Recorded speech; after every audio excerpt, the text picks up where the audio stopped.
Great, thank you for sitting down with us, appreciate it. So tell me a little bit about the roles, I guess, that you're playing. Well, Pa is a tough character for me and just in general. Very few, if any, redeeming qualities. He's kind of a monster. And it's difficult to get in that mindset.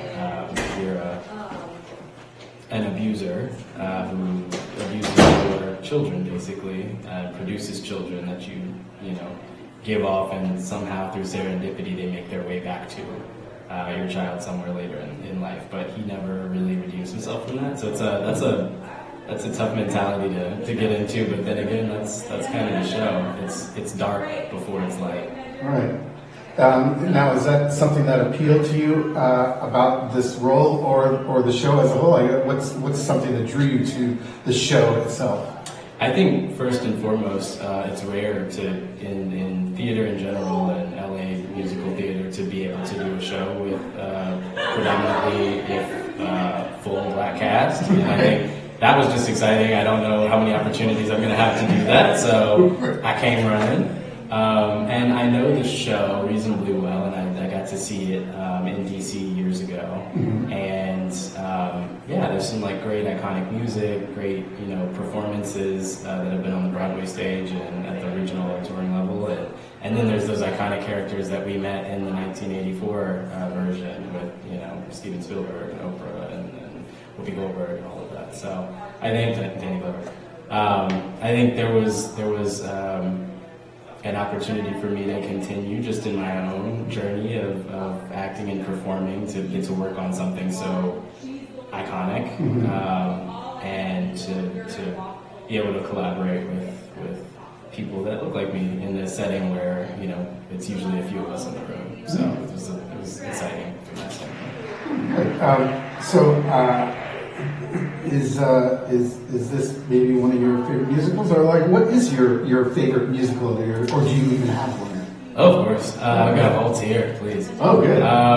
Let's hear some top tier. In genre. No, I think my favorite show, honestly, is Aida. Okay. That had to be the first, maybe second show that I saw on Broadway. Or Broadway shows. I saw the tour right after the Tony and everything. Right.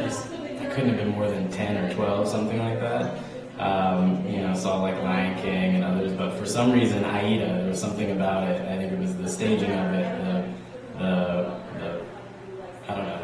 styling of it, the marketing materials, and just kind of, they did one of those albums where it was all pop singers do each of the songs. And at the time, I was big into Spice Girls and Backstreet Boys and that kind of stuff. They were on the album, and I'm I just saw that, and it felt like I was at a Janet Jackson concert. And fuse that all together. There's lights, there's a runway model show, there's all these fun music, really dark subjects, but somehow Disney just has a way of bringing it all around for you. That's a big one. Hairspray, Dreamgirls, those are all pretty high up there. I like Dear Evan Hansen as well. It's a good one, yeah. It's a whole range, there's a lot more. I'm curious, since the show is getting a number of hate these days, what's your appeal with Dear Evan Hansen? To keep it on race, right? That's Black History Month, let's talk about it. I think with Dear Evan Hansen, that is one that I saw in workshop in DC. Oh, okay. So I got to see that from the second row, and I saw Ben Platt, and it was a talkback performance. We were within, I think, a few months of them finding out about their Broadway run, and kind of started the talkback with listen, before anybody asks any questions, just know, we have no idea, we haven't heard, we're hopeful, but stop asking, please. It's a dagger in our hearts every time someone asks. So, being that early into something where my only reference from him was from Pitch Perfect, seeing that go from that to that was wow, I'm kind of engaged with the musical early. I enjoyed it when I saw it in the theater. I loved the staging of it. I thought the staging was very innovative. I'm kind of nerd out over staging stuff, concerts, theater, all that good stuff. But yeah, I think it was just being that close to something that was still technically in development, and then watching it have this great run, and selfishly, his big song "Waving Through a Window," as much as people have sung that to people's annoyance, it fits perfectly in with my voice, and it's not a common song for black males to use in I think auditions or at miscast type performances and stuff like that, and it suits my voice, and so I just kind of bonded with it. The story itself, I mean, I think it's it was obviously made with Evan in mind, and I think his father was on the production team, if I remember correctly, and then the movie tanked as a result. I think that left a lot of bad taste in people's mouths as well, just the nepotism aspect of it, but I mean, that's half this industry, let's be honest. Yeah, that's true. It happens, but everybody's got to play the hand they're dealt, and I'd like to play that hand, and if it's a broken hand and I've got a striped t-shirt and I'm Evan Hansen, damn it, why not? Yeah, that's as succinct as I can make that one. 5-minute conversation about that. Now, is there a dream role out there for you, like in something that you always wanted to play? Black History Month, I'm going to be honest with you, so let's talk about it. I think in reality, there's not a role that exists currently that grips me in that way, that I feel like would just be the thing every single night to perform full out, and just fully immerse myself in. That said, with the stuff that's available, I would say it's probably something like, Seaweed from Hairspray's always been fun, big vocal male moment, because it's like the big vocal moments are either usually for someone who does not look like me, or if it is, it's only in one genre.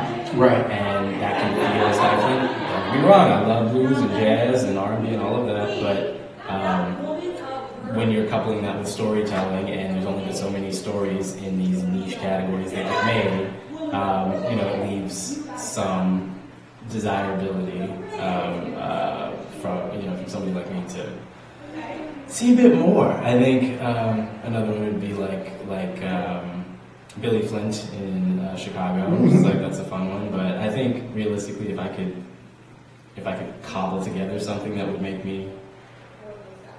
be a dream role, I would say it's in a show that's maybe, picture it.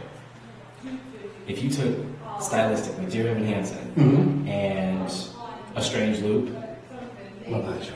and the music was produced by some unholy trio of Darkchild, Rodney Jerkins, big pop music from the 90s and early 2000s, with, let's say, Tim Rice for book and lyrics maybe, and Haley from Paramore. If you confuse all that together and I could star in that, it's my dream role. All right. Yeah. Now, many of us have, sadly, survival jobs out here in the ether. Do you have a survival job, or what do you do outside of the theater world when you're not gracing us with your presence on stage? I wouldn't call anything I'm doing now a survival job. I actually left a career in DC. I worked in commercial real estate for 13 years. Oh wow, that's interesting. I did well and enjoyed it for a long time, and then things started to get very tense and stressful, and market dynamics shifted, and administration shifted, and financial stability shifted, all that good stuff. I was doing well financially, but it was tough times, and that stress and increased responsibility, plus a handful of circumstances with family and family friends and things like that reminded me of how short life can be. I had a couple moments where it was like, if things stopped, like if it was all over tomorrow, would you have been pleased with the way that you lived your life? And at that time, my answer was no. So I realized it's hard to shift that mentality, but leave a very stable corporate situation for uncertainty. Right.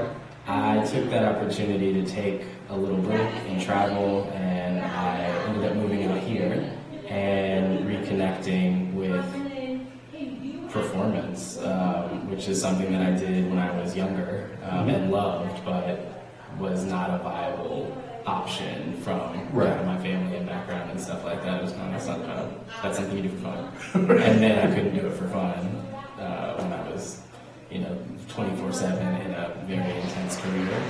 So I think it took a little while to like travel, figure it out, and then it was like, let me dip a toe in this, and that's been my last couple of years. Yeah, so you're obviously not from LA. Where do you hail from? I'm from Texas. I grew up in Dallas and moved to Houston when I was in high school.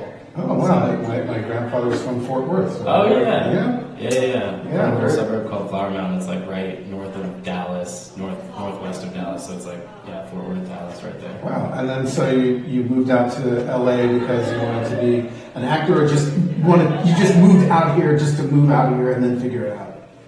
To be honest, it's always been Southern California has always been on my list. I thought I shouldn't be out here in my earlier years because I would have spent my entire 20s probably chasing something that was just so unlikely to work out, and then not having anything to show for it. So I was like, let's go to the East Coast. We'll make something of ourselves. We'll find some stability. I think subconsciously it was always part of my plan to kind of like do that and then come out west and maybe be able to find some balance between the creative and the professional. If ever there's an opportunity to merge those two, great.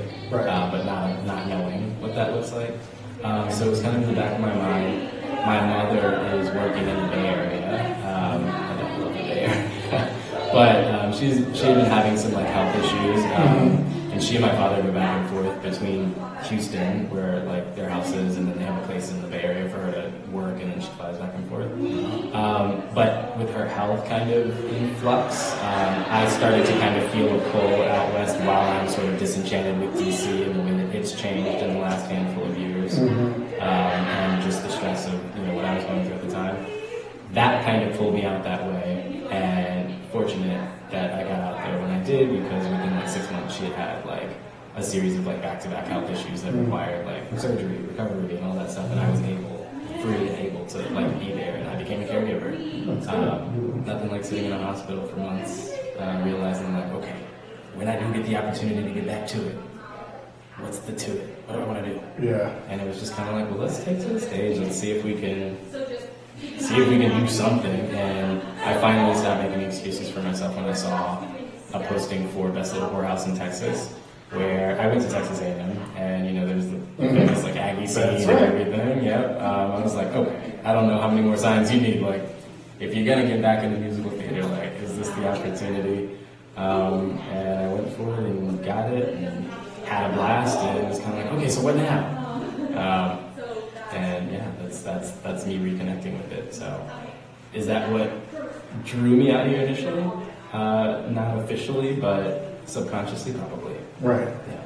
So I'm just curious, is the Best Little Whorehouse, that was the one at the Morgan Wixon? Okay, good. That was directed by a friend of mine. Christy? Yeah. I've known Christy for longer than we would like to admit, because that tells you how old we both are. Yeah. Christy's also, like, she's another one, just like you, like, she's another one that's just like, she will assert, she's like, oh, I'm way older than you think I am. Yes. She's like, yeah, well, please.